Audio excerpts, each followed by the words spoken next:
ప్రార్థన చేసుకొని దేవుని వాక్యాన్ని వినడానికి, దేవుని స్వరం వినడానికి మన హృదయాలను సిద్ధం చేసుకుందాం. ప్రేమగల తండ్రి, పరిశుద్ధుడైన దేవా, మా జీవితాలకు ఈ యొక్క నూతన దినాన్ని మీరు బహుమానంగా ఇచ్చి మరి ఒకసారి నీ బిడలంగా కలిసి నిన్ను స్తుతించడానికి, ఆరాధించడానికి మీరు ఇచ్చినటువంటి ఈ యొక్క శ్రేష్టమైన తరుణానికై నీకు వందనాలు. అనేక ప్రాంతాల నుండి నీ బిడ్డలను మీరు ఇక్కడ తీసుకొని వచ్చారు ఆయన. మరి నిన్ను స్తుతించడమే కాకుండా నీ వాక్యపు వెలుగులో మా జీవితాన్ని పరీక్షించుకోవడానికి సహాయం చేయండి. పరిశుద్ధాత్మ దేవా, నీ వాక్యం ద్వారా మాతో మాట్లాడండి. మా నిజ స్థితి ఎలా ఉంది, మా ఆత్మీయ స్థితి ఎలా ఉందనేది మేము గ్రహించి నీ వాక్య వెలుగులో మమ్మల్ని మేము మార్చుకొని నీకు మహిమకరంగా జీవించే కృపను మాకు అనుగ్రహించమని ఆయన ఈ ఉదయం ఇక్కడ తీసుకొచ్చిన ప్రతి బిడ్డను బట్టి నీకు వందనాలు. ఇంకెవరైనా రావాల్సిన వాళ్ళు ఉన్నా వాళ్ళని క్షేమంగా మా మధ్యలో తీసుకొని రండి. నీ వాక్యం ద్వారా మాతో మాట్లాడండి. నీ సన్నిధి ద్వారా మమ్మల్ని బలపరిచి ఇక్కడ నుండి నీకు మంచి సాక్షులుగా తిరిగి తీసుకుని వెళ్ళమని మా మధ్యలో ఉండి మాతో మాట్లాడుతున్నందుకు వందనాలు చెల్లిస్తూ యేసు నామంలో ఈ ప్రార్థన అడిగి వేడుకొంచున్నాము తండ్రి, ఆమేన్. ఒక 5 సంవత్సరాల అమ్మాయి వాళ్ళ మమ్మీతో కూర్చొని టీవీ చూస్తున్నదంట. సాధారణంగా మమ్మీ డాటర్ వాళ్ళు కలిసి మాట్లాడుకుంటూ టీవీ చూస్తూ ఉంటే ఈ టీవీ చూస్తూ చూస్తూ వీళ్ళ మమ్మీ పాప వాళ్ళ మమ్మీ హెయిర్తోనే ఇట్లా ఆడుతుందంట. వాళ్ళ మమ్మీ హెయిర్ని ఇట్లా ఇట్లా కదిలిస్తూ, మమ్మీ నీకు అక్కడక్కడ తెల్లెంటికలు వచ్చినాయి మమ్మీ అని చెప్పింది వాళ్ళ అమ్మాయి. ఈ 5 year old అమ్మాయి వాళ్ళ మమ్మీ హెయిర్తో ఆడుతూ మమ్మీ నీకు అక్కడక్కడ తెల్లెంటికలు వచ్చినాయి మమ్మీ అంటే, వాళ్ళ మమ్మీ అనుకున్నది కదా ఇది ఒక మంచి అవకాశం, దీనికి ఒక పాఠం నేర్పియాలని. నాకు ఇంతకుముందు ఎప్పుడు తెల్లెంటికలు ఉండేవి కావు, కానీ నువ్వు చేసే పిచ్చి పనులన్నిటికీ, నువ్వు నన్ను ఏడిపించిన ప్రతిసారి, నేను చెప్పిన మాట వినకుండా సతాయించిన ప్రతిసారి ఏదో ఒక ఎంటిక నల్లది తెల్లగా అయిపోయి ఇప్పటికి అన్ని తెల్లెంటికలు అయినాయి. పిల్లలు తల్లిదండ్రులు ఏడిపిస్తే అట్లనే మమ్మీకి తెల్లెంటికలు అవుతాయి అని అన్నదంట. అయ్యో, వాళ్ళ పాప కొంతసేపు ఉండి మరి అమ్మమ్మకు మొత్తం తెల్లెంటికలే ఉన్నాయి ఎందుకు అని అన్నదట. నీకన్నా కొన్నే ఉన్నాయి, అమ్మమ్మకు మొత్తం తెల్లెంటికలు ఉన్నాయి ఎందుకు అన్నది. వేరే వాళ్ళను ఎప్పుడైనా సరిదిద్దేముందండి, కొన్నిసార్లు ఆగి మనల్ని మనం చూసుకోవడం చాలా మంచిది. చాలాసార్లు మనకు ఉండే ఒక ఈజీ శోధన ఏంటంటే, ఏదైనా ఫెయిల్ అయినా లేకపోతే ఏదైనా జరగాల్సింది జరగకపోయినా, మనం అనుకున్నట్టు కాకపోయినా ఎవరినో బ్లేమ్ చేయడం చాలా ఈజీ. మనకు ఎవరినో అనడం చాలా ఈజీ. ఈరోజు especially grace church 12 years of మీ మినిస్ట్రీని సెలబ్రేట్ చేసుకుంటూ 12 సంవత్సరాలు దేవుడు మనల్ని ఇక్కడ ఉంచి ఈ ప్రాంతంలోనే కాకుండా అనేక ప్రాంతాల్లో మిమ్మల్ని వాడుకుంటున్నారంటే అది కేవలం దేవుని ప్రణాళిక, దేవుని కృప. But not only we are celebrating God's goodness. 12 సంవత్సరాలు ఆయన నమ్మకత్వాన్ని, మంచితనాన్ని జ్ఞాపకం చేసుకోవడమే కాకుండా ఈ 12 సంవత్సరాల్లో మనం ఎంత ఎదిగినాం, మనం ఎంత మారాం, మనం ఎంత ఆత్మీయంగా సంపూర్ణమయ్యాము అనేది చూసుకోవాల్సిన మంచి అవకాశం ఇది. యానివర్సరీ అనేది ఎప్పుడైనా అండి, it's not only a time of celebration but it's also a time of reflection and reexamination. Even బర్త్డేలు కూడా మనము 5 ఏళ్ళ బర్త్డే, 15 ఏళ్ళ బర్త్డే, 20 ఏళ్ళ బర్త్డే, ఒక వయసు వచ్చాక చేసుకోబుద్ధి కాదులేండి మనకు. ఎందుకంటే అప్పుడు చెప్పుకోవడానికి కూడా బాధ అవుతూ ఉంటుంది మనకి. నిజంగా ఇంత ముసలోడిని అయినా, ఇంత ముసలిదాన్ని అయినా అని బాధ అవుతూ ఉంటుంది మనకి. బట్ ఏ వయసు అయినా అండి, as you celebrate there are 2 things. ఒకటేమో ఇంతకాలము దేవుడు నిన్ను కాపాడినందుకు దేవునికి వందనాలు చెల్లిస్తున్నావు.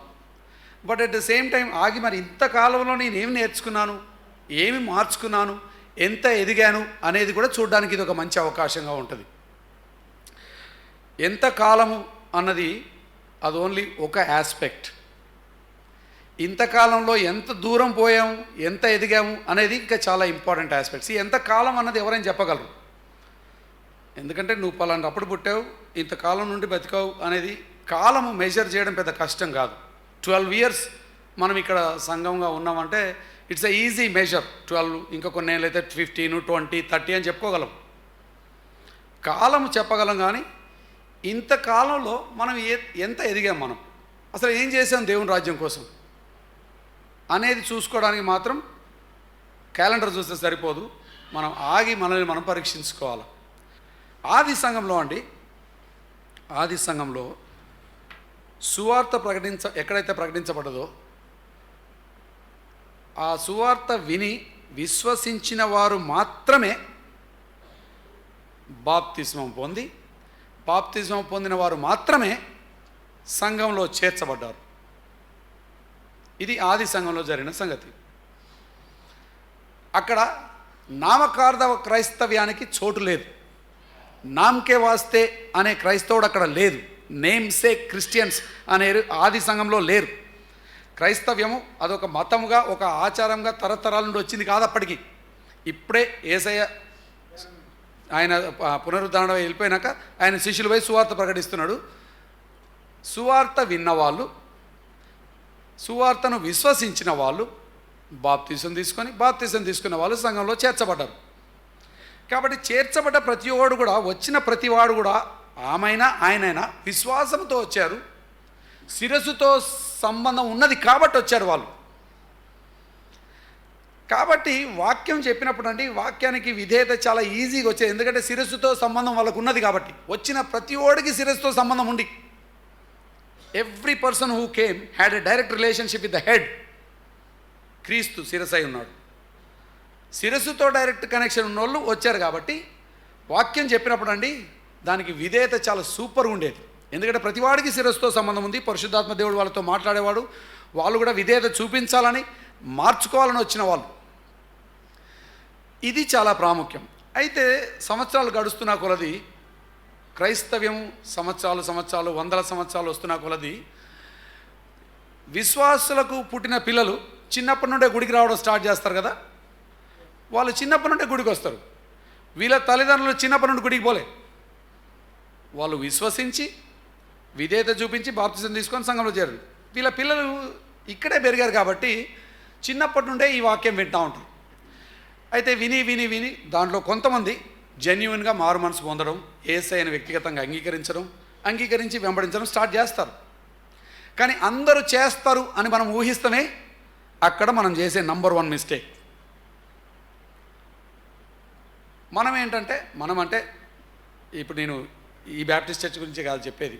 సాధారణంగా సంఘాలు ఎక్కడైనా సరే తల్లిదండ్రులు గుడికి వస్తున్నారంటే వాళ్ళు కూడా పిల్లలు సండే స్కూల్స్కి వస్తూ ఉంటారు.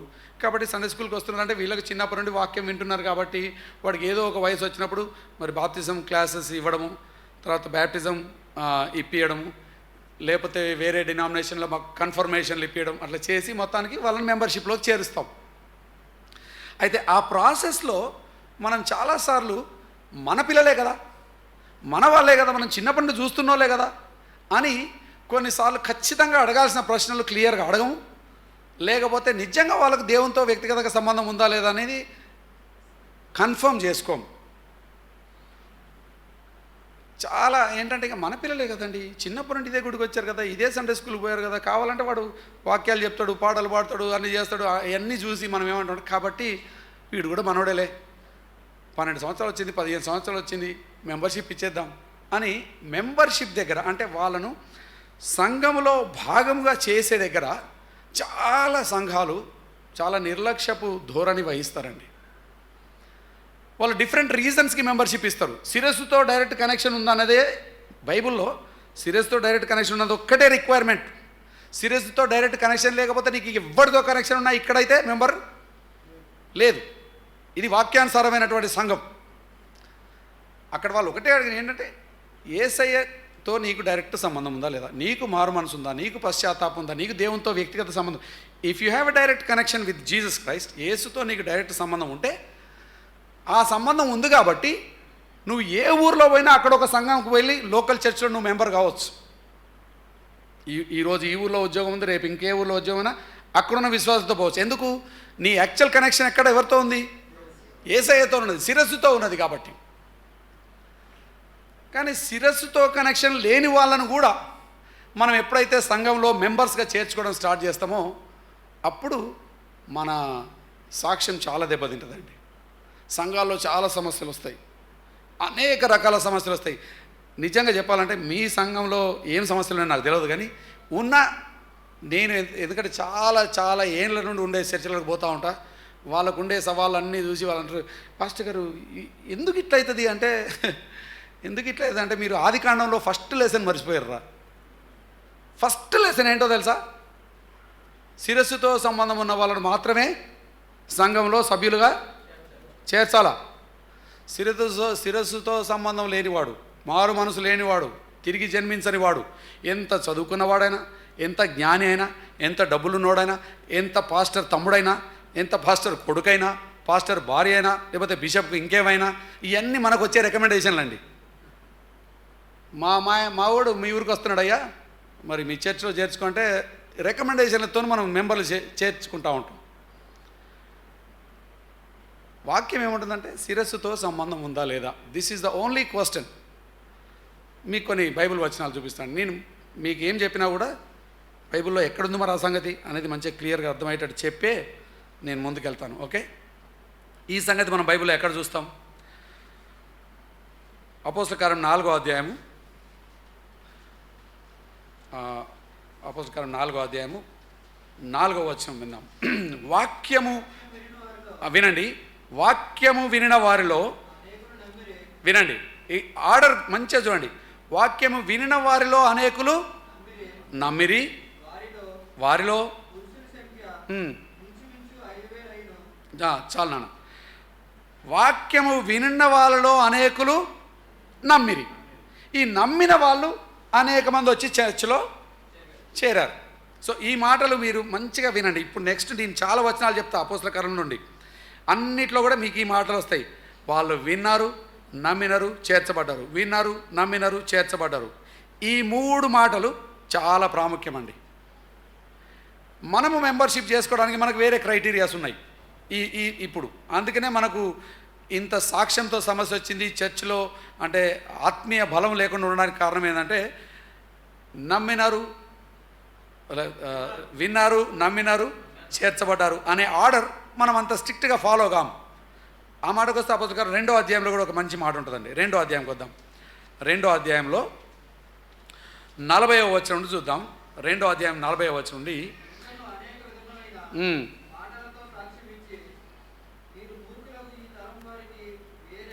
ఈ తరము వారికి వేరై రక్షణ పొందడని వారిని హెచ్చరించిందట ఈ అపోస్తలుడు. ఇగో ఈ తరంలో ఉన్న వాళ్ళందరూ, ప్రపంచంలో ఉన్న వాళ్ళందరిలాగా, దునియాలో ఉన్న అందరిలాగా మీరు బతకండి అయ్యా, మీరు డిఫరెంట్గా ఉండండి, ఈ తరంలో ఉన్నలాగా అందరిలాగా ఉండకుండా వేరుగా ఉండండి అని అపోస్తలులు వాళ్ళకి పెట్టి ఏమంటారంటే రక్షణ పొందండి, రక్షణ పొందండి స్పెసిఫిక్గా రక్షణ గురించి చెప్పారట. కాబట్టి అక్కడ వినండి, అతని వాక్యము అంగీకరించిన వారు అని ఉంటుంది. సో వాక్యము అంగీకరించిన వారు ఎంతోమంది విన్నారండి. విన్నంత మాత్రాన విన్నోళ్ళందరూ అంగీకరించరు. కానీ మనం అజ్యూమ్ చేస్తాం. మన ఊహ ఏంటంటే వచ్చాడు కదండి, మీటింగ్లో కూర్చున్నాడు కదా, మళ్ళీ మళ్ళీ వస్తున్నాడు, వింటున్నాడు కదా, వస్తున్నాడు కదా అనే దానికి మనం ప్రాధాన్యత ఇస్తాం. బై ద వే అండి, వస్తే చాలా సంతోషం, వింటే కూడా మాకు చాలా సంతోషమే. మీరు విన్నట్టు చేస్తున్నారు నాకు తెలుసులే, కానీ సగం మంది నిద్రపోతారు, ఇక అది వేరే సంగతి లేదు. ప్రసంగం టైంలో బాగా నిద్ర వచ్చింది చాలామందికి, ఎందుకో మరి, చాలా దేవుని సమాధానం వచ్చుద్దేమో అప్పుడు. అంతసేపు లేచింటాడు ప్రసంగం స్టార్ట్ అంటాడు. ప్రసంగం టైంలో అసలు అది చాలా పెద్ద సవాలు జనాలకు లేచి ఉండడం.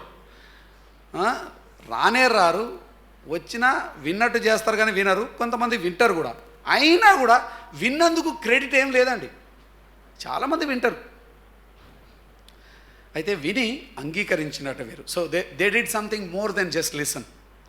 మనమేమో చూడండి, మనం ఎక్కువ తక్కువ స్టాండర్డ్లో పెడితే వచ్చేటోడు కూడా రాడు, ఇచ్చేటోడు కూడా ఇయ్యడు. మన బాధలు మనకు ఉంటాయి. నువ్వు ఎక్కువ తక్కువ స్టాండర్డ్ పెంచితే అన్న ఈ గుడి నిండదన్నా, నిండకపోతే నిండకపోయిందండి. గుడి నింపడం మన గురి కాదు, కానీ సంభవం మనం అదే గురి అయిపోయింది మనకు. అంటే నేను దానికి వ్యతిరేకిని కాదండి. బై ద వే, నేను కూడా ఒక చర్చికి పాస్టర్గా 15 సంవత్సరాలు సంఘానికి కాపరిగా ఉండొచ్చు. సో సంఘ కాపరులకు ఉండే ఒత్తిడులు నాకు తెలుసు. వాళ్ళు చాలా కొంచెం మాట అటంటే ఈడిపోతాడు, ఇటంటే వీడిపోతాడు, ఎవరిని అందరినీ సమాధానపరచుకొని ఉండాలా, ఇవన్నీ చేసుకుంటే మళ్ళీ దేవునికి లెక్క చెప్పేటట్టు ఉండాలి.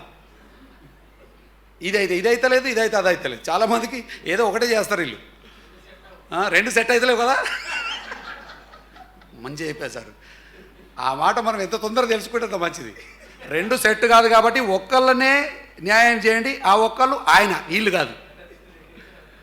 వీళ్ళను మభ్య పెట్టుకుంటే, వీళ్ళని సంతోష పెట్టుకుంటూ ఉండేటోడు దేవునికి ఇష్టకరంగా సేవ చేయడం కష్టమండి, సాధ్యం కాదు అది. అట్లని మీరు కనబడటం కఠినంగా తిట్టాల్సిన అవసరం కూడా ఏం లేదండి. అట్లాంటి సేవకులు ఉన్నాడు, ఇదే ఆనందం కనబడు దూసి పాపి తిడతాడు, మొత్తం ఖాళీ అయిపోద్ది. కరెక్ట్ చెప్పారు.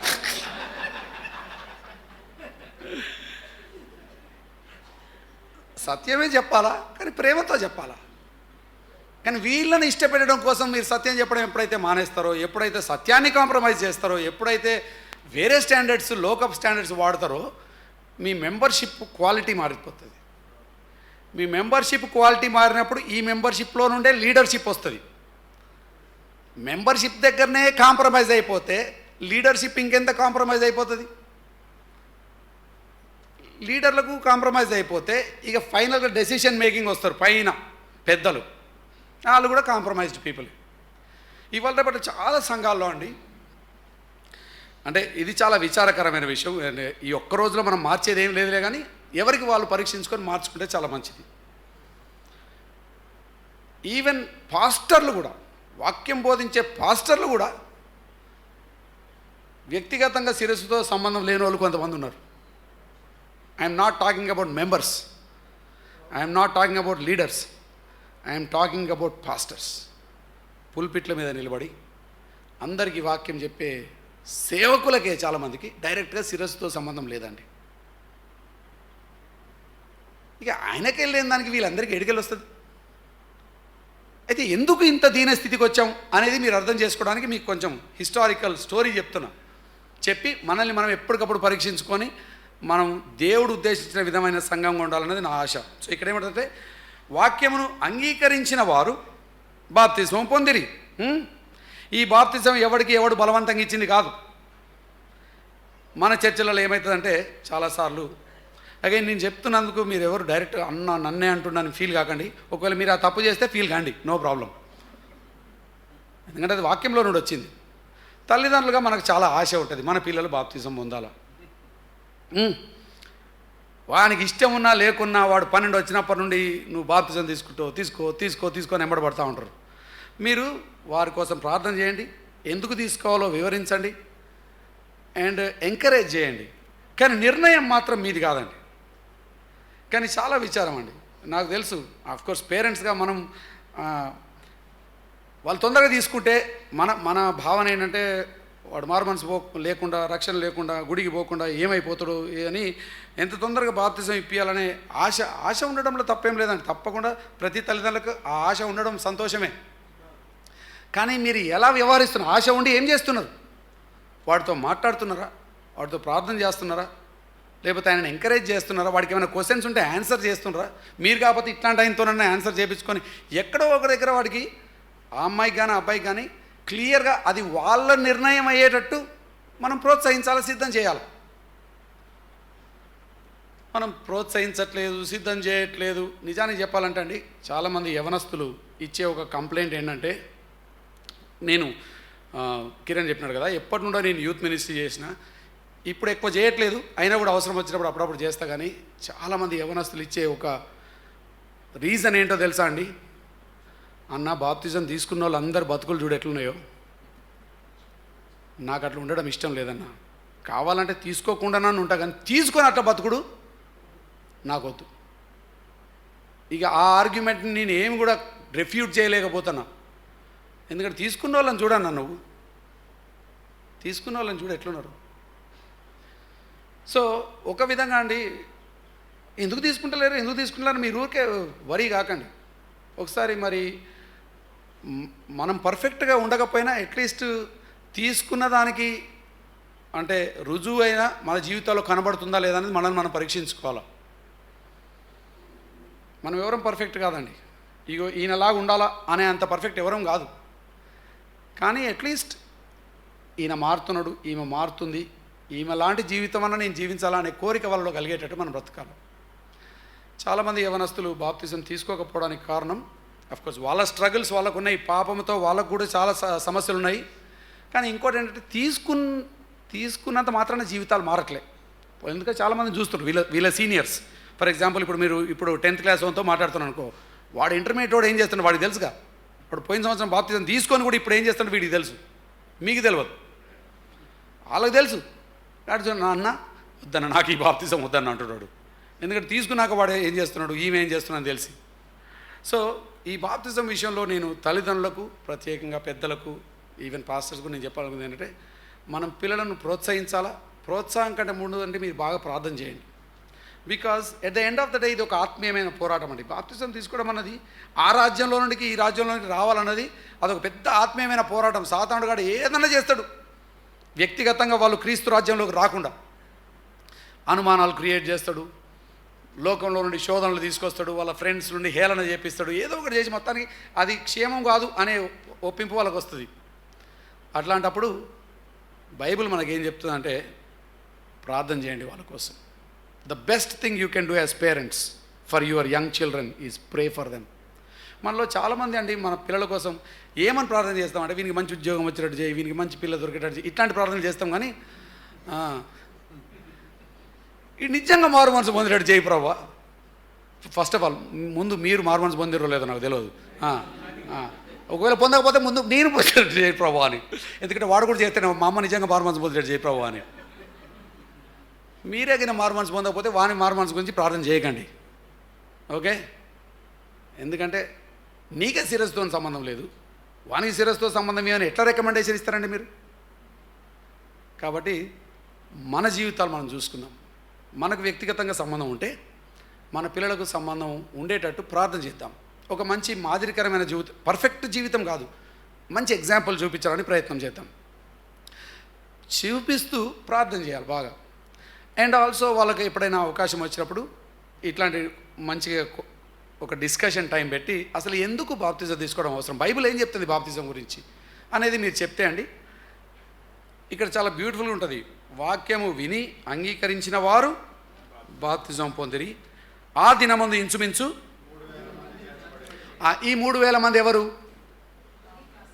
విని యాక్చువల్గా ఆ మీటింగ్కు చాలా వేల మంది వచ్చి ఉంటారండి. చాలా వేల మంది వచ్చినా 1000 మందిని చేర్చుకోలే వీళ్ళు. యాక్చువల్గా అండి ఆది సంఘంలో ఇప్పుడిప్పుడే చర్చ స్టార్ట్ అవుతుంది కాబట్టి వీళ్ళు వేల మందిని వస్తే అందరినీ చేర్చుకోవాలన్న కోరిక తలంపు వస్తుంది వాళ్ళకి. ఎందుకంటే కొంచెం మన మూమెంట్ పెంచుకుందామని. ఆది సంఘంలో వాడు క్లియర్గా గీత గీశాడు, సమస్య లేదు. విని అంగీకరించి మారు మనసు పొందిన వాళ్ళే చేర్చబడతారు. బాప్తిజానికి ఎలిజిబుల్ అయినరు, బాప్తిజం తర్వాత చేర్చబడరు. అసలు ఎంత బ్యూటిఫుల్గా వాళ్ళు స్టాండర్డ్స్ మెయింటైన్ చేశారు. మాకు ఎక్కువ మంది రాకపోతే పర్లేదు మా, ఆ రోజు 3,000 మంది వచ్చారు, దాని తర్వాత ఇంకా తక్కువ నెంబర్లు వచ్చిన కూడా ప్లేసెస్ కూడా చాలా ఉన్నాయి. కానీ మాకు నంబర్ అంత ఇంపార్టెంట్ కాదు, సంఖ్య అంత ఇంపార్టెంట్ కాదు, కానీ ప్రాసెస్ చాలా ఇంపార్టెంట్. నువ్వు పాపివి, క్రీస్తు లేకపోతే నీ జీవితం ఎంత నాశనకరమో నువ్వు గ్రహించి, నీ పాప స్థితిని గ్రహించి నువ్వు అంగీకరించి, వాక్యాన్ని అంగీకరించి మారు మనసు పొంది అప్పుడు బాప్తిజం తీసుకో. సో ఈ ఆర్డర్ని వాళ్ళు చాలా బ్యూటిఫుల్గా ఫాలో అయ్యారు. అదే వాక్యంలో ఇంకా 47వ వచనం చూద్దాం మనం. 47వ వచనంలో చూస్తే, మరియు ప్రభువు రక్షణ వినండి, మరియు ప్రభువు రక్షణ పొందుచున్న వారిని అనుదినము వారితో మంచిగా చదవండి. ఫస్ట్ ఆఫ్ ఆల్ ఒక్కటే వచనం కానీ చాలా బ్యూటిఫుల్ వచనం అండి. ఎవరు చేర్చిండ్రండి? మంచిగా చూసి చెప్పండి నాకు. చదువు వచ్చిన వాళ్ళు, చదువు రాని వాళ్ళు నా మాట వింటే చాలు. కానీ ఎవరు చేర్చారు? 47వ వచనం, మరియు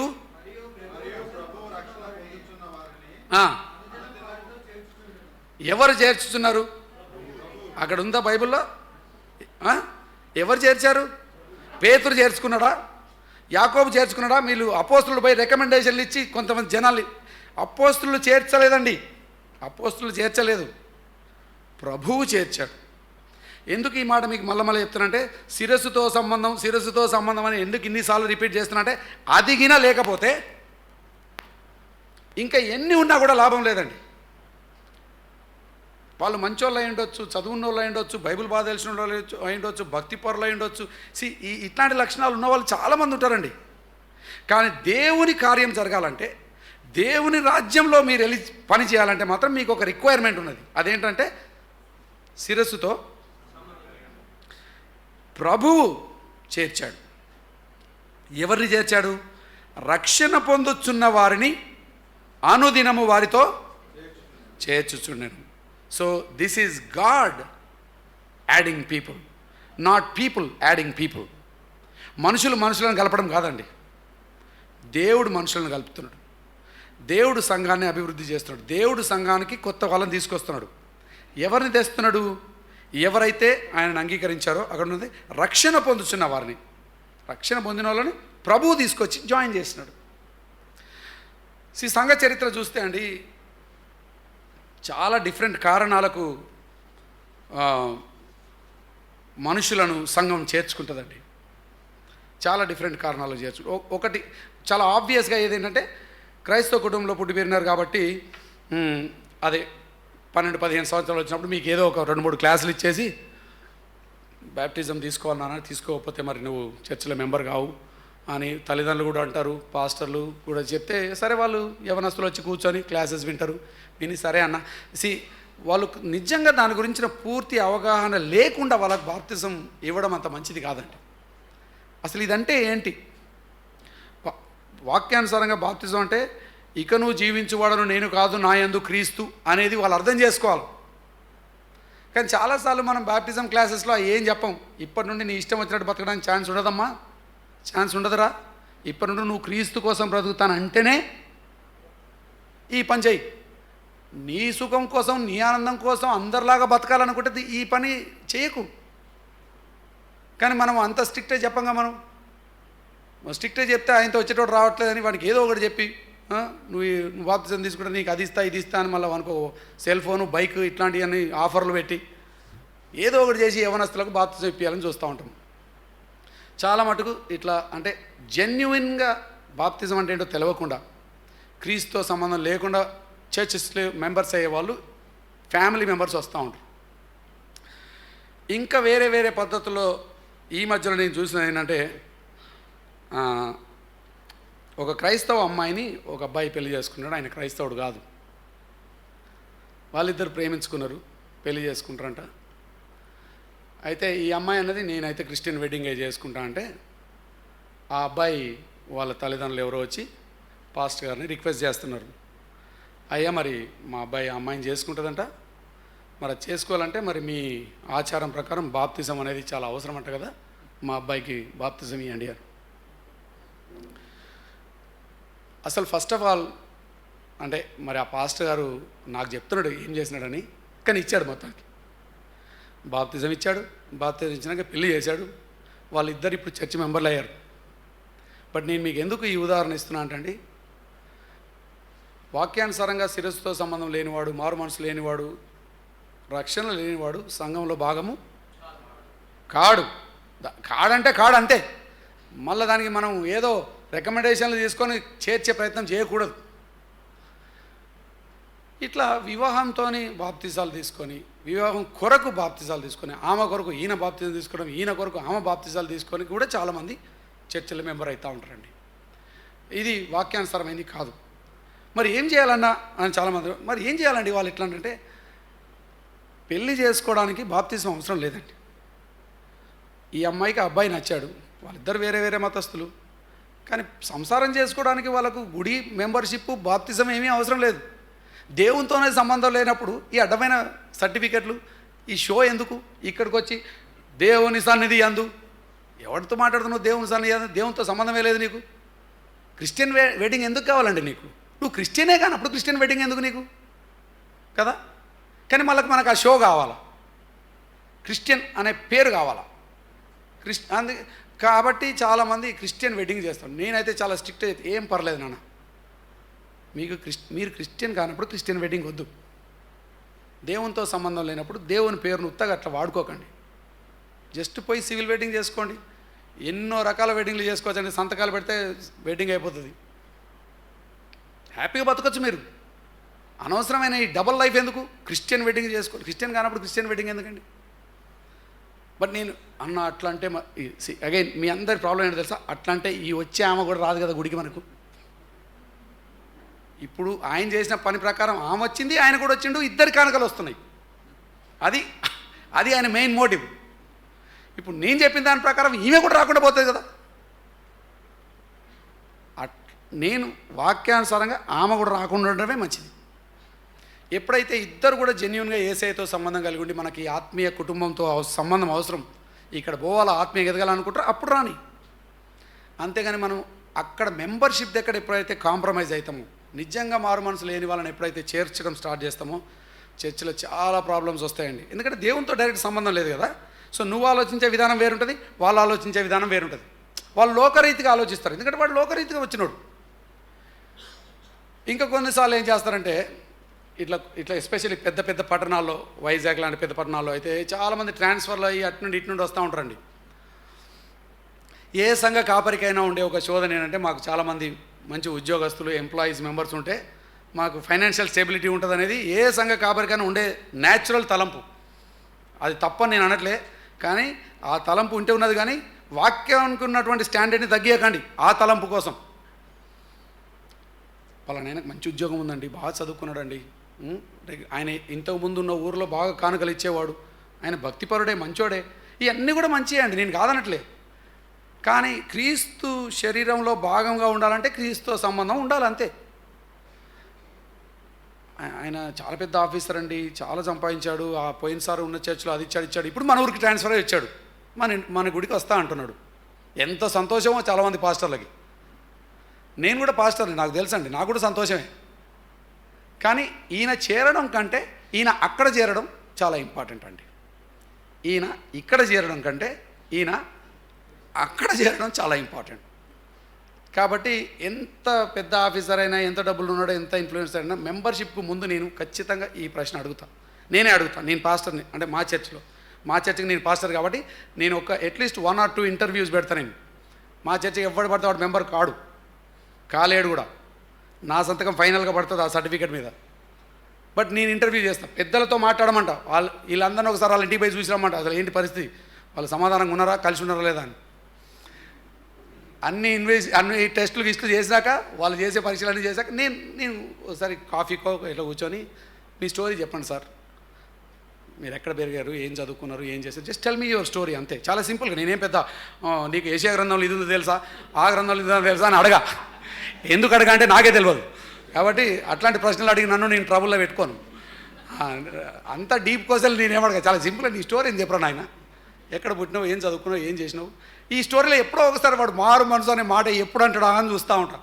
అది వచ్చిందా చాలా సంతోషంగా యాక్సెప్ట్ చేస్తాను. ఆ మాట రాకపోతే మళ్ళీ కూడా 2 సార్లు హింట్స్ ఇస్తాను.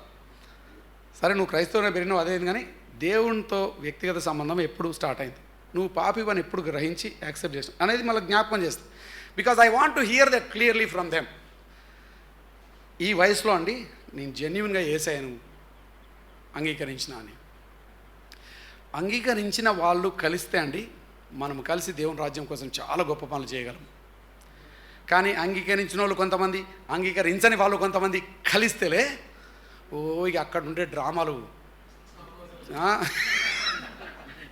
అంగీకరించిన వాళ్ళు ఉంటేనే డ్రామాలు ఉన్నాయి. అందరు నిజంగా మారు మనసు పొందిన వాళ్ళు కలిసి ఉంటే కూడా ఇక్కడ కూడా మనకుండే మనస్తత్వాలు, మనకుండే ఇమ్మెచ్యూరిటీని బట్టి చాలా గొడవలు, చిన్న డిఫరెన్స్ వస్తాయి. కానీ లోకరీతిగా ఆలోచించేటోళ్ళు కొంతమంది, వాక్యానుసారంగా ఆలోచించేటోళ్ళు కొంతమంది కలిసి మనం సంఘాన్ని అభివృద్ధి చెందాలనుకుంటే మాత్రం ఇంపాసిబుల్, కాని పని. అందుకే బైబిల్లో చాలాసార్లు క్లియర్గా రాస్తాడు, అట్లాంటి వాళ్ళని చేర్చుకోకండి అని. మనమేమో ప్రాక్టికల్ రీజన్స్కి చేర్చుకుంటూ ఉంటాం. చేర్చుకుంటే మంచిగా మనకు ఫైనాన్షియల్గా హెల్ప్ చేస్తుంది. విని రాను ఎప్పుడో ఒకసారి మారకపోతారా అంటారు. విని మారే అవకాశం ఉందండి. నేను మారు మనసు లేని వాళ్ళు గుడికి రావద్దని నేను అనట్లే, రండి, వినండి, కానీ మారు మనసు పొందినాకనే మెంబర్లు కండి. అప్పటిదాకా మీరు నేర్చుకునేవారిలా, వినేవారిలా, తెలుసుకోవడానికి రండి. కానీ మెంబర్షిప్ అనేది మాత్రం కేవలం యేసయ్యతో వ్యక్తిగతంగా సంబంధం ఉన్న వారికి మాత్రమే పరిమితమైంది. అందుకే అక్కడ మనకేం చూస్తుంటే, ప్రభువు రక్షణ పొందుతున్న వారిని అనుదినం వారితో చేర్చుచుండెను. ఇంకొక 2 వాక్యాలు చెప్తా అండి. 5వ అధ్యాయం 14వ వచనం, అపోస్తల కార్యంలోనే 5వ అధ్యాయం 14వ వచనం.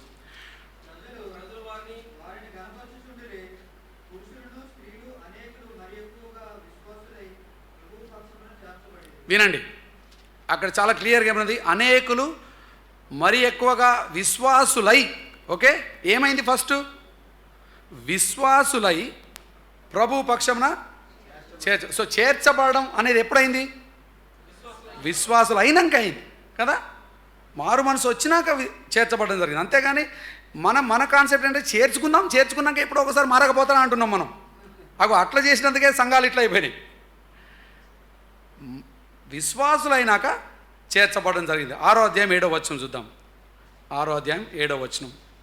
దేవుని వాక్యము ప్రబలమై శిష్యుల సంఖ్య యెరూషలేములో బహుగా విస్తరించెను, మరియు యాజకులలో అనేకులు లోబడిరి, విశ్వాసమునకు లోబడిరి. సో ఇక్కడ వాక్యము ప్రబలమవుతుండగా, అంటే వాక్యం విస్తరిస్తుండగా శిష్యుల సంఖ్య యెరూషలేములో బహుగా విస్తరించెను అని ఉంటుంది. సో ఇవన్నీ కూడా ఎందుకు మీకు చెప్తున్నట్టండి, బేసికల్గా దేవునితో సంబంధం లేకపోతే, వ్యక్తిగతంగా ఎవరైనా సరే మీరు వ్యక్తిగతంగా యేసయ్యతో మీకు సంబంధం లేకపోతే, మారు మనసు అనుభవం వ్యక్తిగతంగా మీకు లేకపోతే, మీరు సంఘానికి రావచ్చు, వాక్యం వినొచ్చు, మీరు వాలంటీర్ పని కూడా చేయొచ్చు, కావాలంటే సింగింగ్ కూడా చేయొచ్చు, ఏమైనా చేయొచ్చు, కానీ మెంబర్లు మాత్రం కాలేరు. సభ్యులు కావాలంటే మాత్రం ముందు ఆయనతో సంబంధం కావాలా అనేది వాక్యంలో చాలా క్లియర్ ఉన్నది. మీకు ఒక చిన్న ఎగ్జాంపుల్ ఇస్తా. హోప్ఫుల్లీ ఈ ఎగ్జాంపుల్ మీకు అర్థం చేసుకోవడానికి చాలా సహాయకరంగా ఉంటుంది అనుకుంటా. మీరు ఏ బ్యాంకులో అయినా మీ డబ్బులు దాచుకోవాలన్నా, లోన్ తీసుకోవాలన్నా, లేకపోతే ఇన్వెస్ట్ చేయాలన్నా, ఏ బ్యాంక్, మీరు ఎస్బీఐకి పోయినరో లేకపోతే యూనియన్ బ్యాంక్, ఏదో ఒక బ్యాంకు వెళ్తే వాళ్ళు ఫస్ట్ మిమ్మల్ని ఏమంటారంటే, మా దగ్గర మీరు అకౌంట్ ఓపెన్ చేయండి అని అంటారు. బేసికల్గా నువ్వు నాకు ఎంత తెలిసినోడివైనా, నువ్వు నాకు సొంత చుట్టమే అయినా, నీ దగ్గర సంచుల నిండా డబ్బులున్నా, ఫస్ట్ పాయింట్ ఏంటో తెలుసా? అకౌంట్ ఓపెన్ చేయండి. మీరు అకౌంట్ ఓపెన్ చేయకుండా నువ్వు ఇక్కడ కూర్చొని గంటలు లెక్చర్ చేసినా లాభం లేదు. నువ్వు కరోడ్పతివి కావచ్చు, నీకు కోట్ల డబ్బులు ఉండొచ్చు, నువ్వు నా సొంతం, నా తమ్ముడివే కావచ్చు, నా కొడుకువే కావచ్చు, ఇంకా నా రక్త సంబంధివే కావచ్చు, నాకు చాలా క్లోజ్ కావచ్చు, అయినా కూడా ఈ బ్యాంక్లో ఏమన్నా ట్రాన్సాక్షన్ చేయాలంటే దానికి ఒక రిక్వైర్మెంట్ ఉన్నది. ఏంటది? ఈ బ్యాంక్లో నీకు ఒక అకౌంట్ నీ పేరు మీద, ఓకే, జి కిరణ్ అనే ఒక అకౌంట్ ఓపెన్ కావాలి. పోయి ఆయన సంతకం పెడితే బ్యాంక్ మేనేజర్ దాన్ని యాక్సెప్ట్ చేస్తే అకౌంట్ ఓపెనింగ్ అనేది అది దానితో స్టార్ట్ అవుతుంది ట్రాన్సాక్షన్స్. ఇప్పుడు చాలామంది మనం ఎట్లా చేస్తున్నామంటే, ఎట్లా వ్యవహరిస్తున్నామంటే, అకౌంట్ ఓపెన్ చేయకుండా ఉత్తగానే నేను బ్యాంక్ పక్కనే ఉంటా అండి, బ్యాంక్ పక్కిళ్ళు మా ఇల్లే కాబట్టి నాకు కొంచెం పైసలు ఇవ్వండి అంటే వాడు ఇవ్వడు. అరే పక్కిళ్ళు ఎవరు, నేను రోజు చూస్తూ ఉంటా కదా, పర్లేదులే అని ఇస్తుందా? నువ్వు పక్కిల్లేక మీదిల్లేక ఆ ఇంట్లోనే పండుకో, బ్యాంకులనే పడుకో, అయినా వాడు డబ్బులు ఇవ్వడు. మనం ఇట్లాంటి ఇక్కడే ఉంటాడండి, ఎప్పుడు ఉంటాడండి, మనోడే అండి, మనోడే కాదు, ఇప్పుడు బ్యాంక్ మేనేజర్ సొంత కొడుకైనా ఆడికి ఈయన డబ్బులు ఇవ్వాలంటే అకౌంట్ ఓపెన్ చేయాలి. చాలా సింపుల్ అండి. అకౌంట్ ఓపెన్ చేయకుండా ట్రాన్సాక్షన్స్కు ఛాన్స్ లేదు కదా. దేవునితో వ్యక్తిగతంగా సంబంధం లేకుండా, మారు మనసు పొందకుండా, దేవుని పనులు చేస్తున్నా, గుడికి పోతున్నా, నేను ఆత్మీయ పనులు చేస్తున్నా అనుకుంటే మిమ్మల్ని మీరు మోసం చేసుకుంటున్నాండి. అకౌంట్ ఓపెన్ చేయకుండా ట్రాన్సాక్షన్స్ ఎట్లా చేయలేము? మారు మనసు పొందకుండా, దేవునితో సంబంధం లేకుండా, దేవుని రాజ్యంలో మీరు ఏదో చేస్తున్నారని ఫీలింగ్ మీకు గిన ఉంటే తీసేయండి. చాలామంది అంటారు, నేను చెప్తున్నా కదా అన్న, బ్యాంక్ మేనేజర్ మా అన్న అయితే ఏంది, ఆ బ్యాంకు ఆ బిల్డింగ్ నా సొంతం అండి, వాడికి కిరాయికి ఇచ్చా, నేను బిల్డింగ్ ఓనర్, నా బిల్డింగ్లో వాడు బ్యాంక్ పెట్టుకున్నాడు. సో నేనేమనుకుంటాను, రే నీ బ్యాంక్ ఉన్నదే నేను చేయబట్టి, నా బిల్డింగ్లో నువ్వు ఉన్నావు, పైసలు అని అంటే ఇస్తారా? నీ బిల్డింగ్లోనే ఉంటా, కానీ నీకు మాత్రం పైసలు ఎందుకు? వాడికి కావాల్సింది ఏంటి? అకౌంట్ కావాలా? నేను నా బిల్డింగ్లో ఉన్న, బిల్డింగ్ పక్కనున్న, చాలా డబ్బులున్నా, నువ్వు ఏమున్నా నేనేం చేయలేనన్నా, నువ్వు ఏమి చేయాలన్నా, ఈ బ్యాంక్లో అడుగు పెట్టి ఏం చేయాలన్నా ఫస్ట్ థింగ్ ఏంటో తెలుసా? అకౌంట్ ఓపెన్ చేయి. అకౌంట్ ఓపెన్ చేయకుండా నా దగ్గర బస్తాలు డబ్బులు ఉన్నాయి, బిల్డింగ్ చుట్టే ఉంటా, బ్రిడ్జ్ మీద అదే బ్యాంక్ మీదనే ఉంటా, బ్యాంక్ మేనేజర్ నా చుట్టం, ఇవన్నీ చెప్పుకుంటే లాభం లేదండి. మనం వేస్ట్ అంటున్నాం, కానీ మనలో చాలామంది అట్లాంటి రకమే అండి. మరి ఇప్పుడు నాకేమో మంచిగా వేస్ట్ అని చెప్తున్నాను మీరు. మరి ఇక్కడ ఉన్న వాళ్ళు ఒక్కొక్కరిని అడిగితే సగం మందికి అకౌంట్ లేకుండా వాని రికమెండేషన్తో వీని రికమెండేషన్తో బిల్డింగ్ మీద ఉన్నా, బిల్డింగ్ పక్కన ఉన్నా అని చెప్పుకుంటూ వస్తే మరి ఏం లాభం మరి? సో ఈ మొదటి సెషన్లో నేను మీకు ఒక విషయం చెప్పాలనుకున్నా అండి. దేవుని రాజ్యంలో మీరు ఏం చేయాలనుకున్నా, ఆత్మీయ జీవితంలో మీరు ఏం చేయాలనుకున్నా, ఇట్ స్టార్ట్స్ విత్ దేవునితో వ్యక్తిగత సంబంధం. మీకు చాలా జ్ఞానం ఉండొచ్చు, చాలా డబ్బులు ఉండొచ్చు, మీరు చాలా ఇన్ఫ్లుయెన్షియల్ పర్సన్ కూడా కావచ్చు. ఇప్పుడు పాస్టర్ గారు అంటే ఆయనకు కొంచెం స్పెషల్ ట్రీట్మెంట్ ఉంటుంది అందరూ. కాబట్టి పాస్టర్ గారికి దగ్గర వాళ్ళంటే వాళ్ళ భావన ఏంటంటే, పాస్టర్ మా తమ్ముడే అండి, పాస్టర్ మా తమ్ముడే, లేకపోతే ఆయన మా నాన్న, లేకపోతే అట్లా ఆయనకు అంత దగ్గర వాళ్ళం కాబట్టి ఆటోమేటిక్గా ఆయన కూడా దగ్గర వాళ్ళని మీరు అనుకుంటున్నారు. ఈయనకు ఆయనకు చాలా తేడా ఉందనేది మీకు చెప్తున్నాను. ఈయనకు దగ్గర అయితే ఈయనకే దగ్గర అవుతారు అంతే. ఈయనకు దగ్గర అయినందుకు ఆయనకు దగ్గర అవుతారని మీరు అనుకుంటే మాత్రం చాలా మోసపోయారు. ఈయనకు చాలా తేడా ఉన్నది. ఈయనకు దగ్గర అయితే మంచిదే, తినండి, తాగండి, ఎంజాయ్ చేయండి ఈయనతోని. కానీ ఈయనకు దగ్గర అయినందుకు ఆయన నాకు రికమెండేషన్ ఇస్తాడు, నన్ను అలౌ చేస్తాడు అని మీరు అనుకుంటే మాత్రం చాలా మోసపోతుంటారు. బైబిల్లో అట్లాంటి చాలా మంచి స్టోరీస్ ఉన్నాయండి. యేసయ్య చెప్తాడు, వాళ్ళు వచ్చి అంటారు, నీ పేరట మేము అది చేయలేదా, ఇది చేయలేదా, ఆ ప్రాజెక్ట్ చేయలేదా. అసలు నేను చాలా చర్చస్ పోయినప్పుడు జనాలు అనే మాటలు వింటుంటే నేను అనుకుంటా, అబ్బో నువ్వు ఆ లిస్ట్కే వస్తావురా అనుకుంటా. నేను అది చేయలేదా, ఇది చేయలేదా. నేను అడిగే ప్రశ్న ఏంటి, ఇవన్నీ పక్క పెట్టారా, నీకు అసలు సంబంధం ఉందా లేదా అని నేను అడుగుతా. ఆ సంబంధం గురించి ఎప్పుడే ఆన్సర్ ఇయ్య, డైరెక్ట్గా తిప్పుకొస్తా ఉంటాను. అన్నా నా సంగతి నీకు తెలియదన్నా అంటాడు. బాబు పెద్ద హిస్టరీ, మా నాన్న అది, మా తాత ఇది, అసలు మా ల్యాండే మేము ఇస్తే చర్చ్ కట్టుకున్నారు వాళ్ళు, అట్లా ఇవన్నీ చెప్తా ఉంటారు, బిల్డప్ ఇస్తూ ఉంటారు. ఇవన్నీ ఉన్నా కూడా అమ్మ యేసయ్యతో వ్యక్తిగత సంబంధం లేకపోతే మాత్రం ఆత్మీయ జీవితానికి నువ్వేం చేయలేవు. దేవుని రాజ్యం కోసం పైసకు పనికిరావు. నువ్వు ఒక్క పైసా పని కూడా చేయలేవు దేవుని రాజ్యంతో. ఎందుకంటే దేవుడు నీలో కార్యం ఆరంభించలే కదా, అకౌంట్ ఓపెన్ కాలే. అకౌంట్ ఓపెన్ చేయకుండా నేను ఎంతో బ్యాంకుకు మేలు చేస్తున్నా, ఎకానమీకి ఎంతో సహాయం చేస్తున్నా అనుకునే వాళ్ళు చాలామంది ఉన్నారండి. సంఘాలలో కూడా క్రీస్తుతో వ్యక్తిగత సంబంధం లేకుండా కూడా చర్చ్ పెద్దలుగా, లేకపోతే డిఫరెంట్ బాధ్యతలు తీసుకొని వ్యవహరించే వాళ్ళు చాలామంది ఉన్నారు. అందుకనే నేను ఈ లెసన్తో స్టార్ట్ చేస్తున్నా. ఒకవేళ మీరు అట్లుంటే అండి, ఇప్పటికైనా ఆలస్యం ఏం కాదు, అకౌంట్ ఓపెన్ చేయండి. జెన్యున్గా మీ పాపపు స్థితిని గ్రహించి, ప్రభువా నన్ను క్షమించు, చాలా కాలం నేను బ్యాంక్ పక్కనే ఉన్నా కదా, బ్యాంకు మీదనే ఉన్నా కదా, బస్తాలు పట్టుకొని తిరుగుతున్నా కదా అని ఏదేదో చెప్పుకున్నా. కానీ అసలు సంగతి అర్థమైంది, ప్రభువా ఇప్పటిదాకా నేను వేసిన పైసా ఒక్కటి కూడా అకౌంట్లోకి పోలేదు, ఎందుకంటే అకౌంటే లేదు కదా. ఈరోజు అన్న జర అప్లికేషన్ ఫామ్ ఈ ప్రభువా అని అడిగి తీసుకొని జెన్యున్గా, ప్రభువా పాపిని నన్ను క్షమించండి, నా పాపాల కోసం మరణించుకున్న వందనాలు అని యేసయ్యతో వ్యక్తిగత సంబంధాన్ని స్థిరంగా మనం స్టార్ట్ చేసుకోవాలండి. మనకు చదవబడ్డ వాక్యము నేను మరోసారి చదివి క్లోజ్ చేస్తాను. యాక్చువల్గా ఈ వాక్యం అంతా కూడా మీకు చెప్పింది ఎందుకంటే నికోదేము story is a very powerful story అండి. నికోదేము నీలాంటోడు నాలాంటోడు కాదండి. మీకు ఒకటి క్లారిఫై చేయాలి. యాక్చువల్గా నికోదేముతో పోల్చుకోవడానికి కూడా మనం ఎవరో అర్హులం కాదండి. నికోదేము ఈజ్ అన్ అమేజింగ్ గై. ఆయన పరిసయ్యుడు అంటేనే చాలా హై స్టాండర్డ్ ఉన్నవాడండి. చాలా భక్తి, చాలా నిష్ఠ ఉన్నవాడు నికోదేము. చాలా భక్తి, చాలా నిష్ఠ, ధర్మశాస్త్రం గురించిన జ్ఞానం ఉన్నవాడు, మంచివాడు, అధికారం ఉన్నవాడు, అన్నీ ఉన్నవాడు. కానీ దేవునితో వ్యక్తిగత సంబంధం లేదు. He was missing something.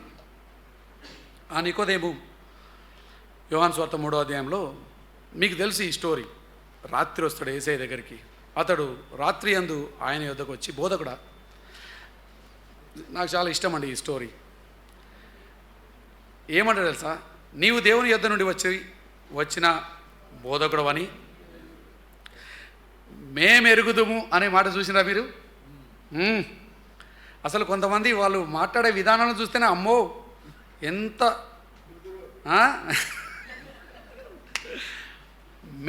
అరే చీకట్లో ఎవరు చూడకుండా ఒక్కడే వచ్చినావు నువ్వు, ఇక్కడ మేమెవరు ఇడా? అంతే కదా, ఎవ్వరు చూడకుండా చీకట్లో ముసుగేసుకొని దొంగలాగా వచ్చినావు, ఇక్కడ మేమని మాట్లాడతాం. అంత సీన్ ఏడుంది నీకు? మేమెవడు ఇక్కడ? ఇదన్నీ మన కల్చర్లో వచ్చే అడ్డమైన, అంటే మన అహాన్ని బాగా పెంచే వాళ్ళు చాలామంది ఉన్నారు. మీరు కూడా చాలా ఫీల్ అయిపోతూ ఉంటారు. మనం అని మాట్లాడుతూ ఉంటారండి కొంతమంది. మన సంగతి ఇక్కడ మన ఏం లేదన్న, నువ్వు ఒక్కడే వచ్చింది, దుప్పటి కప్పుకొని వచ్చావు, దుప్పటిది నువ్వు నేను మాట్లాడుకుందాం. మేము ఎరుగుదాం అంత సీన్ ఏం లేదు నీకు. ఓకే, వైదవే నీకేం తెలుసు అనేది నాకు చెప్పి నన్ను ఇంప్రెస్ చేయాలని చూస్తున్నావేమో నువ్వు. నాకు తెలుసు ప్రభా, నాకు కూడా ఒక సంగతి తెలుసురా, నీకు తెలియని సంగతి నాకు తెలుసు. మాకు తెలుసు ప్రభా అంటే మా తెలంగాణ భాషలో చెప్పాలంటే మనం అనే విధంగా మాట్లాడుతుండే ఆయన. అంటే అంటే నేను నువ్వు ఒకటే లెవెల్ అన్న ఇంప్రెషన్ ఇస్తుండే ఆయన. క్లోజ్ అబ్బో అంటే నువ్వు నేను ఆల్మోస్ట్ సేమ్. నువ్వు ఒకదానికి నాయకుడివి, నేను ఒకదానికి నాయకుడిని, అంతే కదా. మనం అని అంటున్నాడు ఆయన. వచ్చి మనలో మాట ఏంటంటండి, మనలో మాట మనలో మాట ఏంట్రా, నువ్వెవడు నేనెవడు? యేసయ్య కాబట్టి చాలా మంచిగా మాట్లాడాడు. నేనుంటే ఏమనేటోనో కానీ యేసయ్య చాలా మంచివాడు, ఓపిక ఉన్నాడు కాబట్టి చాలా ప్రేమతోని గౌరవంగానే మాట్లాడు. కానీ చెప్పాల్సిన పాయింట్ క్లియర్గా చెప్పేసినండి. మనం ఏమంటావు మరి ఏం చేద్దాం? మనం అంటే ఇక మనం గినం పక్కకు పెట్టు. ఈ మనం అనే మాట తీసేయి. ఆయన ఏమంటాడు చూడండి, మేము ఎరుగుదాం, దేవుడు అతని తోడై ఉంటేనే కానీ నీవు చేయించున్న సూచక్రియలు ఎవడు నువ్వు చేయడని ఆయనతో మనం ప్రభా మనలో మాట నాకు తెలుసు, నువ్వు ఎక్కడి నుండి చేస్తున్నావు ఇదంతా అని చెప్తుంటే యేసయ్య చూడండి ఆయన మాట చూడండి. ఆయన మనం అని మాట్లాడుతుంటే ఈయనేమంటారు చూడండి. అందుకు యేసు ఆయన ఒక తమ్మి సరే మనం అన్నావు కదా అని ఇక ఒక మాట చెప్పారు. ఒకడు కొత్తగా జన్మించితేనే కానీ అతడు దేవుని రాజ్యంను చూడలేడని నీతో నిశ్చయముగా అసలు ఈయన అనే మాటకు అసలు మీకు ఎక్కడ పొంతన కనబడదండి. అసలు నేనేమన్నాను నువ్వు విన్నవా యేసయ్య? నేనేమన్నా నువ్వు విన్నవా? నేను ఒక పరిచయుణ్ణి, ఒక నాయకుణ్ణి, అంటే ధర్మశాస్త్రం గురించిన జ్ఞానం ఉన్నవాడిని, నేను ఒక లీడర్ లెక్క మాట్లాడుతుంటే నువ్వు దేనికి పనికిరాను లెక్క మాట్లాడుతున్నావు నన్ను. నేను లీడర్ టు లీడర్ మాట్లాడుతుంటే నువ్వేమో కోనేరెత్తు అంటున్నావు. నువ్వు ఎవరు నువ్వు అన్నట్టు మాట్లాడుతున్నావు. నువ్వు డైరెక్ట్గా ఇక తమ్మి ఇక మనం పక్క పెట్టు. కానీ ఒకడు కొత్తగా జన్మించితేనే కానీ దేవుని రాజ్యమును ఇక ప్రవేశించడు అనే మాట అంటలేడండి అక్కడ. అది మళ్ళీ అంటాడు కింద. ఇక్కడ ఏమంటారు? చూడని కూడా చూడవురా భయ అంటాడు. ఇప్పుడు ప్రవేశించడం వేరు, చూడడం వేరు కదా. ఇప్పుడు ఈ గ్రేస్ బ్యాప్టిస్ట్ చర్చిలోకి ప్రవేశించడం అంటే ఇక్కడ నుండి వస్తే ప్రవేశించడం, చూడడానికి ఇంత దగ్గర రాక్కలే కదా. ఆ బ్రిడ్జ్ కానుడు కూడా చూడొచ్చుగా. ఈయన ఏమంటే నువ్వు బ్రిడ్జ్ కాడికి కూడా రావురా అంటాడు. నువ్వు ఏదో వేరే ఊరున్నావు, నువ్వు దగ్గరలో కూడా లేవు, నువ్వు చాలా ఫీలింగ్ ఉన్నది నీకు, ఆల్రెడీ వచ్చేసినా ఇంకేం చేయమంటావు అన్నట్టు వస్తున్నాడు. ఇంకేం చేయమన్నాడు కాదు, అసలే నువ్వు చేయలే. ఒకడు తిరిగి జన్మించిన ఏడలా దేవుని రాజ్యాన్ని చూడని కూడా చూడ. అప్పుడు ఈయన షాక్ తింటాడు. నేను ఈ లెవెల్లో మాట్లాడితే ఈయన ఈ లెవెల్లో వచ్చేసిండేది. అందుకు నికోదేము ఈ వయసులో నేనేం చేస్తా అంటే మళ్ళీ యేసు 5వ వచనం అంటే ఇట్లా అన్నాడు, ఒకడు నీటి మూలంగాను ఆత్మ మూలంగాను ఇప్పుడు ప్రవేశించలేడన్న మాట వాడండి. అంతకుముందు ఏమన్నాడు? చూడని కూడా చూడవన్నాడు. ఇప్పుడు అన్నాడు ప్రవేశించాలంటే దానికి ఒక ఆర్డర్ ఉన్నది, దానికి ఒక ప్రాసెస్ ఉన్నది. జెన్యున్గా పశ్చాత్తాపడాలి, మారు మనసు పొందాలా, అంగీకరించాలా. ఇది చెప్తున్నాడు. ఈ ప్రాసెస్ అయితే తప్ప నువ్వు ప్రవేశించలేవు. శరీర మూలంగా జన్మించినది శరీరమును, ఆత్మ మూలంగా జన్మించినది ఆత్మ అయి ఉన్నది. ఇగో నికోదేము, నువ్వు ఎక్కడ మిస్ అయినావో తెలుసా? ఆత్మ మూలముగా జన్మించినది ఆత్మీయ జీవితం. మనందరం శారీరకంగానే జన్మించినాం. అందుకే 20 ఏళ్ళు 30 ఏళ్ళు 70 ఏళ్ళు అని బర్త్డేలు చేసుకుంటున్నాం. బట్ శరీరం నుండి వచ్చింది శరీరం, ఆత్మ మూలముగా వచ్చినది ఆత్మ.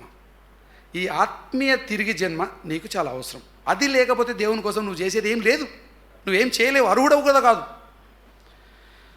ఆత్మ మూలంగా జన్మించినది ఆత్మ అయినది. మీరు కొత్తగా జన్మించవలనని నేను నీతో చెప్పినందుకు షాక్ దినకు బాబు అంటాడు. నీకు షాక్ అవుతుందా? నేను ఇట్లా అనిపిస్తుందా నీకు? కానీ నువ్వు మతనాయకుడివే నాకు తెలుసు, నువ్వు పరిసేడువే నాకు తెలుసు, నువ్వు నిష్ట కలిగిన వాడివి నాకు తెలుసు, నువ్వు సమాజంలో మంచివాడివి నాకు తెలుసు. కానీ మారు మనసు లేకపోతే దేవుని రాజ్యానికి మాత్రం వారసుడవు కాదు, అర్హుడవు కాదు, ఏమీ చేయలేవు. You cannot do anything. అకౌంటే లేదు నీకు.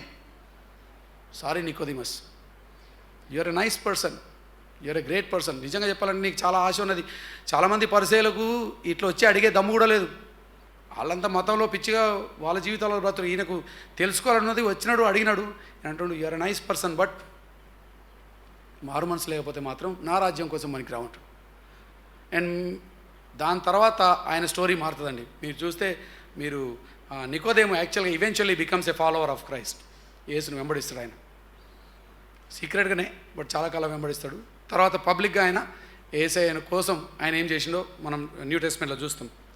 యోహాను సువార్త 12వ అధ్యాయంలో ఈ మాట ఉంటుంది, తన్ను అంగీకరించిన వారందరికీ. ఓకే, ఈ యోహాను సువార్త యోహాను సువార్త 1వ అధ్యాయం 12వ వచనంలో ఏమంటుంది? తనను ఎందరైతే అంగీకరించిరో అని ఉంటుంది. చాలా క్లియర్గా, తనను ఎందరైతే అంగీకరించిరో వారందరికీ, అనగా తన నామమందు విశ్వాసం ఉంచిన వారందరికీ ఆయన అధికారము అనుగ్రహించెను. సో ఆ మాటతో నేను ఈరోజు మొదటి సెషన్ని క్లోజ్ చేస్తా అండి. సో సంఘాలు ప్రభావితంగా దేవుడు ఉద్దేశించిన విధంగా ఆత్మీయంగా ఉండకపోవడానికి నంబర్ 1 కారణం ఏంటంటే, ఆయనతో సంబంధం లేని వారిని సభ్యులుగా ఉంచడం వాళ్ళని నాయకులుగా చేయడం, నాయకులుగా ఉంచడం వాడికి బాధ్యతలు ఇవ్వడం. అందుకే మనం వాక్యానుసారమైనటువంటి సంఘంగా జీవించలేకపోతున్నాం. మరి ఇప్పుడు ఏం చేయమంటావన్నా? ఇప్పుడు సరే స్టార్టింగ్లో చెప్తే ఈ పాట బాగుండు, ఇప్పుడు ఆల్రెడీ మా గుడి నిండిపోయింది, ఇప్పుడు ఏం చేయమంటావని కిరణ్ అడుగుతున్నాను. ఇప్పటికి కూడా లేట్ ఏం కాలేదు, అంతే కదా.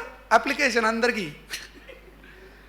అప్లికేషన్ ఇచ్చి ఎవడు నిజంగా అప్లికేషన్ ఫిల్ చేస్తే ఆల్రెడీ నీకు అకౌంట్ ఉంటే మళ్ళీ అకౌంట్ లేకపోతే అప్లికేషన్ ఇప్పటికన్నా నాన్న ఇట్స్ నెవర్ టూ లేట్. అదే అంటున్నాను, నికోదేముకే మళ్ళీ ఒక ఛాన్స్ ఇచ్చిండండి యేసయ్య.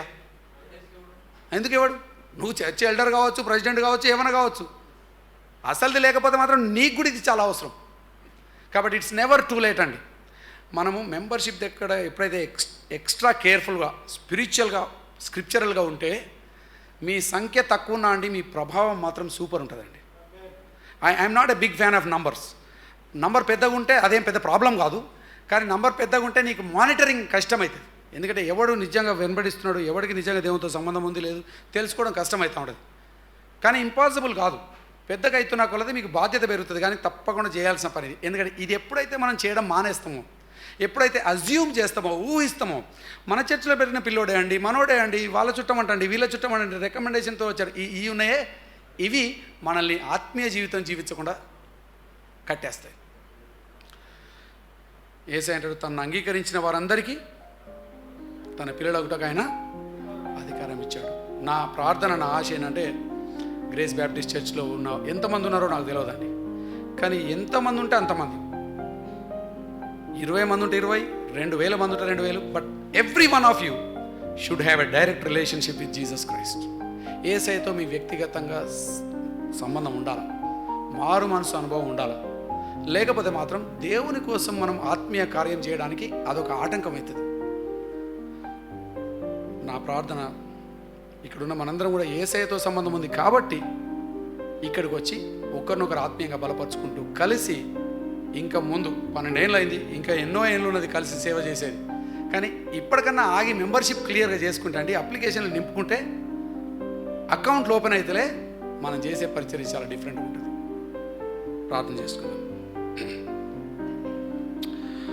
ప్రేమగల తండ్రి, ఈ ఉదయకాల సమయంలో నీ వాక్యం ద్వారా మాతో మాట్లాడినందుకు మరి ఒకసారి నీకు వందనాలు చెల్లిస్తున్నాం దేవా. మరి గ్రేస్ బ్యాప్టిస్ట్ చర్చ్లో ఉన్న మా ప్రియులతో కలిసి వాక్యం ధ్యానించడానికి, సంఘము అంటే ఎలా ఉండాలని నీవు ఉద్దేశించావు, నీ వాక్యం మాకేం చెప్తుంది అని క్లియర్గా మేము అర్థం చేసుకోవడానికి మాకు ఇచ్చిన ఈ అవకాశానికే వందనాలు. నీ వాక్యం ద్వారా మాతో మాట్లాడారు. మా ఆత్మీయ స్థితిని మరి ఒకసారి పరీక్షించుకోవడానికి ఈ అవకాశం ఇచ్చినందుకే వందనాలు. ఇక్కడున్న మేమందరం కూడా వ్యక్తిగతంగా మారు మనసు పొంది యేసయ్యతో సంబంధం కలిగిన వారము అని నేను ఆశిస్తున్నాను. కానీ ఎవరికైనా నిజంగా అటువంటి అనుభవం లేకపోతే ప్రభా, ఇంకా మేము అటువంటి భ్రమలో జీవించకుండా ఇప్పటికైనా ఆగి వ్యక్తిగతంగా యేసయ్యను సొంత రక్షకుడిగా అంగీకరించి శిరస్సుతో సంబంధం ఉన్నది కాబట్టి లోకల్ చర్చిలో మేము మెంబర్స్గా ఉండడానికి, నీ సేవలో పాల్గొనడానికి సహాయం చేయండి. ఈ విషయంలో ప్రభా మరి కాపరి అయినటువంటి కిరణ్కి, ఆయనతో నాయకులుగా ఉన్నటువంటి ఆత్మీయ నాయకులందరికీ కూడా మీరు కావాల్సిన జ్ఞానము వివేచన ఇచ్చి, ఎంతమంది అన్నది ప్రాముఖ్యం కాదు ప్రభా, ఎంతకాలం అన్నది కూడా ప్రాముఖ్యం కాదు. ఉన్న వాళ్ళందరం కూడా యేసయ్యతో సంబంధం కలిగిన వాళ్ళమైతే కొంతమంది అయినా కూడా నీ రాజ్యం కోసం చాలా ప్రభావితమైన పరిచర్య చేయగలం. మమ్మల్ని అట్లాంటి సంఘంగా చేయమని, ఆత్మీయ సంఘంగా మమ్మల్ని వాడుకోనమని యేసు నామములో ఈ ప్రార్థన అడిగి వేడుకొంచున్నాం తండ్రి. ఆమేన్.